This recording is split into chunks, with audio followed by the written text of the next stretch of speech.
Hello बच्चों, let's read this question. The question says, for a rectangular slab, refraction takes place at two interfaces, air glass and glass air.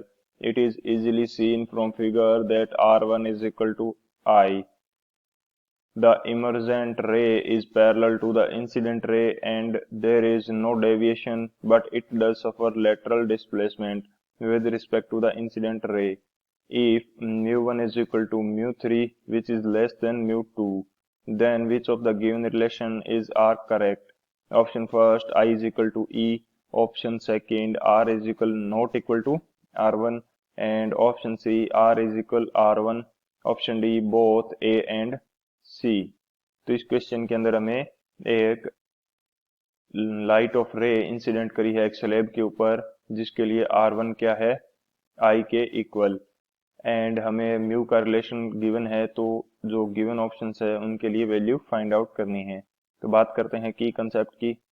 तो की concept की यदि बात करी जाए तो की कंसेप्ट हम यूज करने वाले हैं, ये हमारे पास क्या हो जाएगा, ये हम यूज करेंगे स्नेल्स लॉ। की कंसेप्ट क्या हो जाएगा, Snell's law. So according to Snell's law, जो μ1 इंटू साइन आई है इसकी वैल्यू इक्वल होती है किसके, μ2 इंटू साइन आर के। μ1 हमारे पास क्या है इस कंडीशन के लिए, जो लाइट रे जिस मीडियम से आ रही है उस मीडियम का रिफ्रैक्टिव इंडेक्स हमारे पास क्या हो जाएगा, μ1, एंड आफ्टर रिफ्रैक्शन जिस मीडियम के अंदर लाइट रे जाएगी उसका रिफ्रैक्टिव इंडेक्स हमारे पास हो जाएगा μ2। I is the angle of incidence for that surface and R is the angle of refraction। ये हमारे पास हो जाएगा की कंसेप्ट, एंड इस की कंसेप्ट से करेंगे इस क्वेश्चन को सॉल्व। तो बात की जाए यदि सॉल्यूशन की, तो सॉल्यूशन में हम सबसे पहले जो गिवन थिंग्स हैं वो देख लेते हैं कि हमें दे क्या रखा है।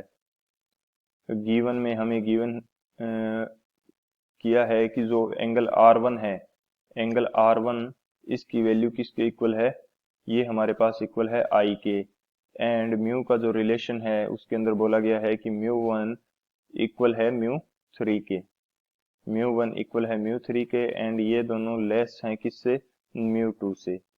सो ये हमें गिवन कंडीशन है, एंड अकॉर्डिंग टू यदि डायग्राम देखा जाए तो जो एंगल R है हमारे पास इसकी वैल्यू R1 के इक्वल होगी।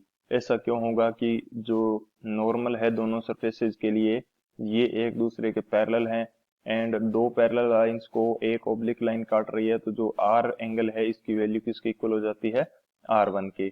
सो यदि मैं यहाँ पे लिखना चाहूँ तो R बराबर R1 हो जाएगा। सो एक तो कंसेप्ट हो गया हमारे पास ये।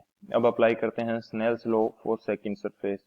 सेकंड सरफेस के लिए यदि स्नेल्स लॉ अप्लाई करेंगे तो μ1 की वैल्यू यहाँ क्या हो जाएगी हमारे पास, ये हो जाएगी μ2, क्योंकि रे ऑफ लाइट किससे आ रही है, मीडियम μ2 जिसका रिफ्रैक्टिव इंडेक्स है उस मीडियम से आ रही है, and after refraction ray of light किस मीडियम में जा रही है, μ3 के अंदर, तो μ2 की वैल्यू की जगह हम यहाँ यूज करेंगे μ3, एंड एंगल ऑफ इंसिडेंस इस सरफेस के लिए ये हमारे पास R1 हो जाएगा, एंड एंगल ऑफ रिफ्रैक्शन ये हमारे लिए क्या हो जाएगा, E। तो अप्लाई करें यदि हम by applying Snell's law, Snell's law हमें अप्लाई करना है फॉर सेकंड सरफेस। तो μ1 हमारे पास क्या हो जाएगा, μ2 and sine I, angle of incidence ये हमारे पास कितना हो जाएगा, R1 के इक्वल, एंड जो μ2 की वैल्यू है या जिस मीडियम के अंदर रिफ्रैक्शन हो रहा है उसकी वैल्यू हमारे पास कितनी है रिफ्रैक्टिव इंडेक्स की, ये है μ3 into sine angle of refraction क्या है, E। एंगल ऑफ रिफ्रैक्शन ये हमारे पास क्या है, E है, एंड जो R1 की वैल्यू है ये हमें किसके इक्वल दी है, I के इक्वल, तो μ2 इंटू साइन आई ये हमारे पास इक्वल हो जाएगा μ3 इंटू साइन ई के। ये है सेकंड सरफेस के लिए। यदि स्नेल्स लॉ में अप्लाई करूं फर्स्ट सरफेस के लिए तो हमारे पास क्या हो जाएगा, तो हमारे पास कंडीशन होगी μ1 into sine I which is equal to μ2 into sine R, and अभी हमने फाइंड आउट किया है कि जो साइन आर है इसकी वैल्यू किसके इक्वल है, इसकी वैल्यू हमारे पास इक्वल है R1 के, तो जो μ1 इंटू साइन आई है ये हमारे पास इक्वल आ जाएगा μ2 इंटू साइन R1 के। सो बात करें इक्वेशन, इसको मैं बोल देता हूं फर्स्ट एंड इसको बोल देता हूं मैं इक्वेशन सेकंड।